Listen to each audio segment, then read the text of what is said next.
Good day, everyone. I would like to present to you my research titled Tirik at Dasal, the lived experience of lighting candles among Filipinos in urban areas.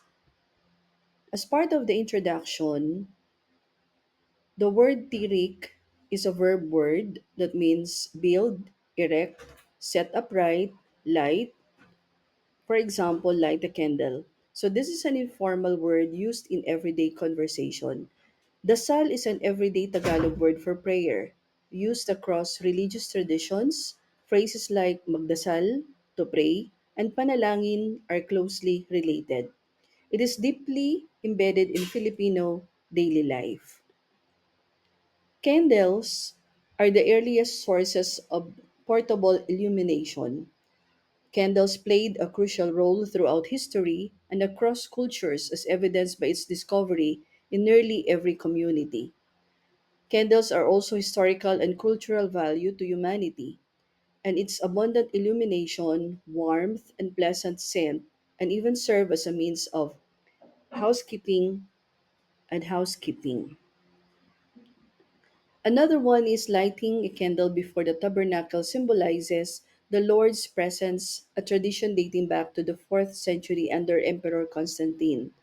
It was also noted that lighting a candle during a prayer in the Philippines is a token of thanks, a petition for help, or a pledge of gratitude. Churches with patron saints often follow these practices. Lighting of votive candles further signifies the ascent of devout prayers toward divine illumination, manifesting a sustained commitment to reverence. For the objective of the study, this aims to analyze the internal experiences Filipinos associate with the physical act of pagtirik ng kandila or lighting a candle. The research questions are as follows. How does the ritual's atmosphere contribute to the practitioner's internal state? What specific intentions or inner dialogues characterize the moment the flame is kindled? In what ways does the flicker of the flame symbolize the divine presence? The review of related literature tells us about that spanning approximately 5,000 years, the candle was a vital source of light for homes, churches, and streets before the advent of electricity. The earliest forms were Egyptian, rushlights, reeds soaked in animal fat, while the true candle made from beeswax and tallow was developed by the ancient Romans. Its use spread across Europe, leading to the formal profession of candle making and the term chandler. In the Philippines, Spanish missionaries introduced candles, deeply embedding them into the culture through religious ceremonies, processions, and feasts. The ritual of lighting candles, locally known as pagdagkot in Cebuano, speaking regions or pagtirik o pagsisindi ng kandila in Tagalog, is a deeply entrenched aspect of Filipino cultural, religious, and socio-political life. The literature surrounding this practice spans the disciplines of ethnohistory, contextual theology, and anthropology. In addition, um, literature would tell us about the ethno-historical roots and syncretism. Literature exploring the historical origins of candle lighting demonstrates how Spanish Catholic missionization blended with indigenous pre-colonial animism. Studies on early Spanish colonization highlight that before the arrival of Catholicism, indigenous Filipinos performed rituals honoring anitos, ancestral and nature spirits, and deities using light or fire symbols.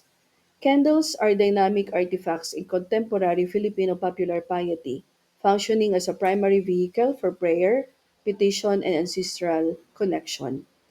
The annual observation of Undas, All Saints' Day, and All Souls' Day on November 1st and 2nd serves as the largest collective manifestation of candle lighting in the Philippines, according to Castro 2022. Lighting candles is executed alongside the atang, indigenous food offering for the dead, according to Corpus 2014. Contextual theologians argue that this practice is highly compatible with the Catholic doctrine of the communion of saints, reinforcing an ongoing reciprocal relationship between the living and the dead, according to Corpus 2014. Sociopolitical symbolic expressions beyond the church and the cemetery literature also details how the Filipino practice of candle lighting has been repurposed into powerful secular symbol for hope, vigilance, and protest.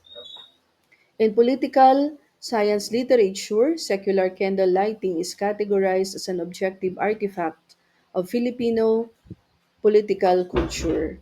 For example, seasoned poll watchers traditionally bring candles and flashlights to secure ballot boxes during intentional or accidental power outages, turning candlelight into symbol of democratic vigilance.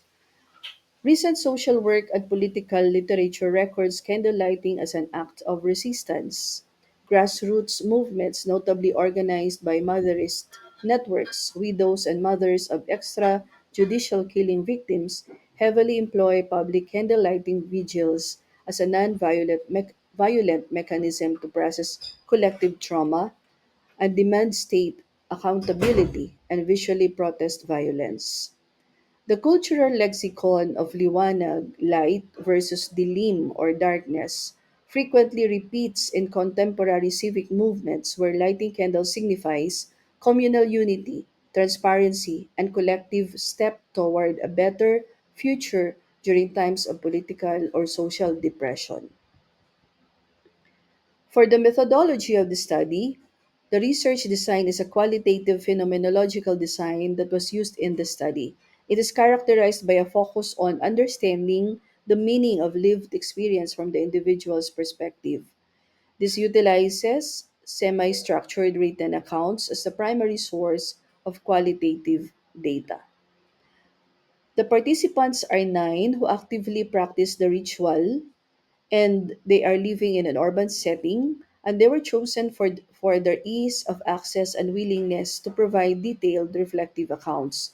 This selection aimed for a spectrum of generational and gender perspectives comprising three men ages 26 to 40 and six women. One is age 60 to 74 and five for ages 51 to 59. This method was deemed appropriate as it identified friends, relatives, and acquaintances who could articulate the profound internal motivations necessary for a phenomenological analysis. The research instrument that was utilized in this study is a structured interview questionnaire to generate primary data. A Google form was used and sent to the participants using the following questions, clustered into sub questions. How does the ritual's atmosphere contribute to the practitioner's internal state? The second one has something to do with what specific intentions or inner dialogues characterize moments the flame is kindled. And the third one has something to do with in what ways does the flicker or the flame symbolize the divine presence. For data collection, this began by sending private messages to the intended research participants. Once they consented to participate in the study, a link to the Google form was shared. The informed consent was embedded in the Google form they received. In analyzing the data, the collected data were transcribed and analyzed using the thematic analysis framework of Braun and Clark 2006, including familiarization with data, generating initial codes, searching for themes, reviewing themes, defining and naming themes, and writing the report. Now let's go to the results and discussions.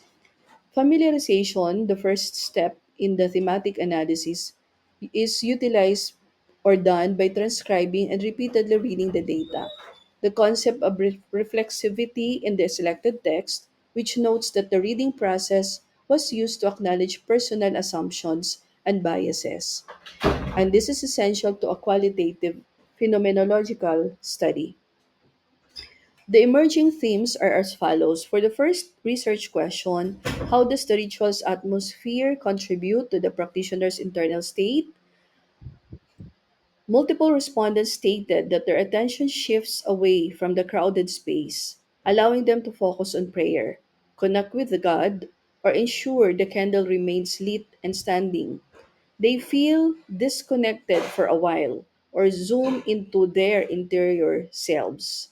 One respondent felt united with others in prayer, noting that the busy environment becomes a personal and sacred moment within a communal space, while another expressed joy in praying with the community, as people seek God together, even in crowded places.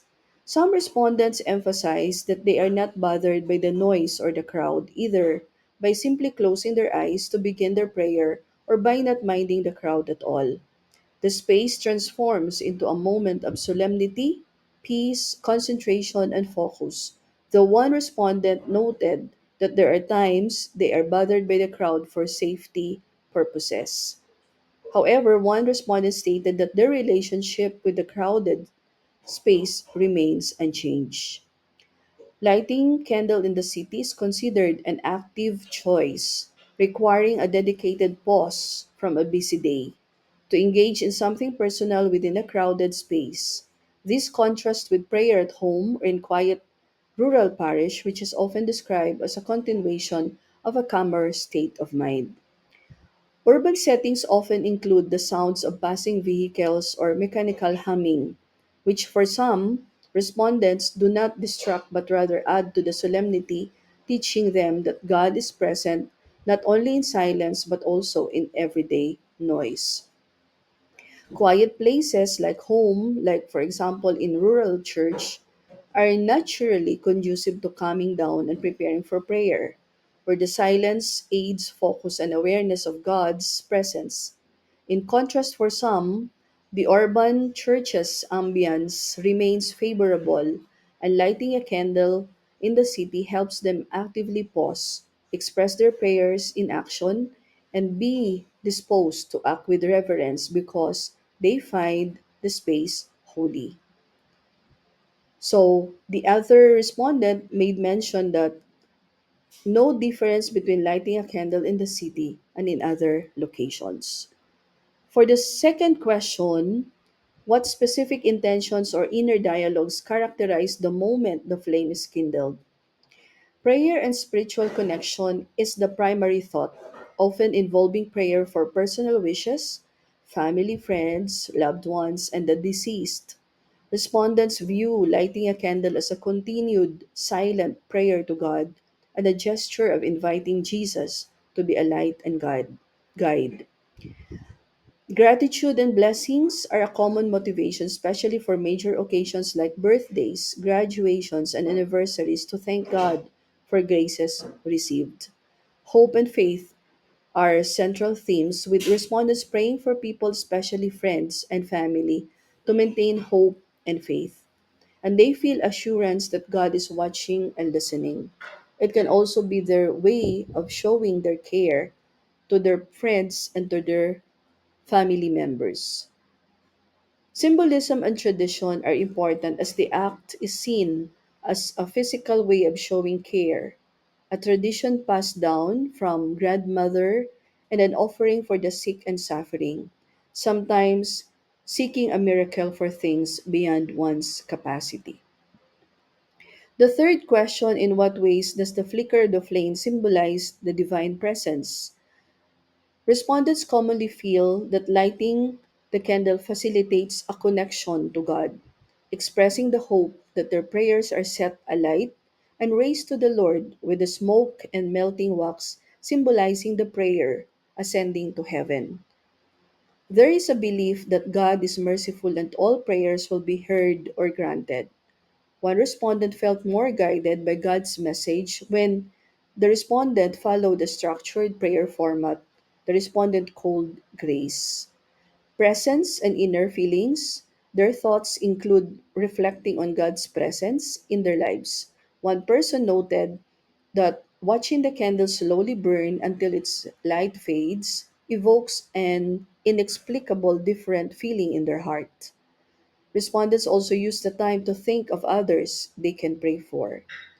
The burning wick symbolizes the prayer offered to God, as in Old Testament offerings, and serves as a signal to the Lord and the saints of the respondent's need for grace. Some feel the flame signifies that their prayer has reached and been heard by God. One respondent associated the candle's flames with life eventually ending, viewing life itself as a continuous prayer. Lighting the candle is described as an almost meditative act, with one person sensing greater guidance from God's message. In conclusion, practices and practical understanding. Lighting a candle is not merely a sacred ritual but an embodied, materially mediated array of human activity, as Shatsky 2001 puts it, where the physical act of lighting is intrinsically linked to pagdarasal or dasal or prayer.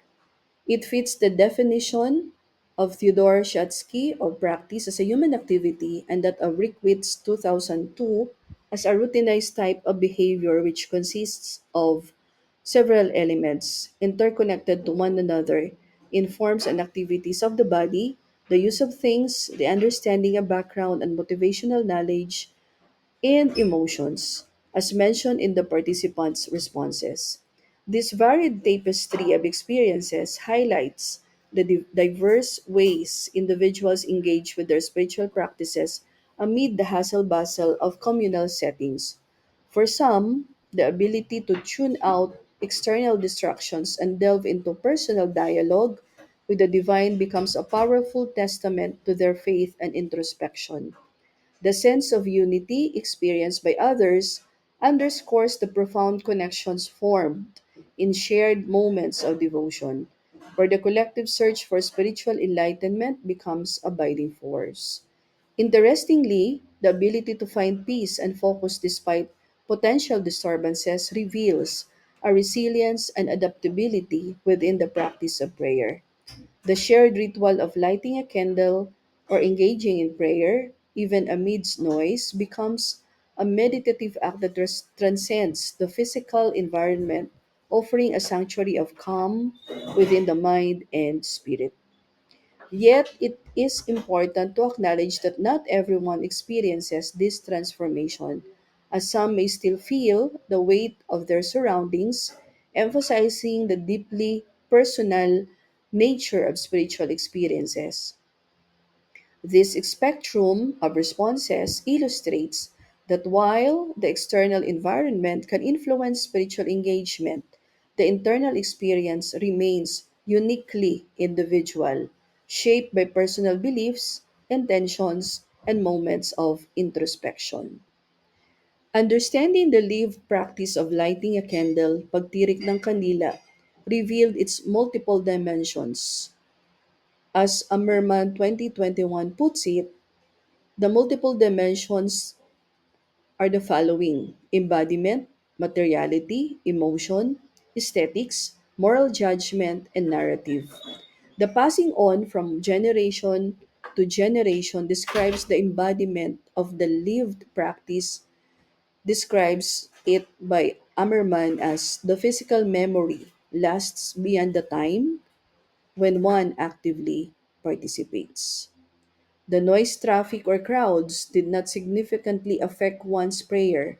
This is due to being accustomed to the noise, choosing to focus on God, or finding a center in the act of lighting the candle itself. The prayer is driven by sincere intention and a conscious choice to keep focus on God, believing that one can encounter the Lord regardless of chaotic surroundings. With that, this ends my presentation. Thank you so much.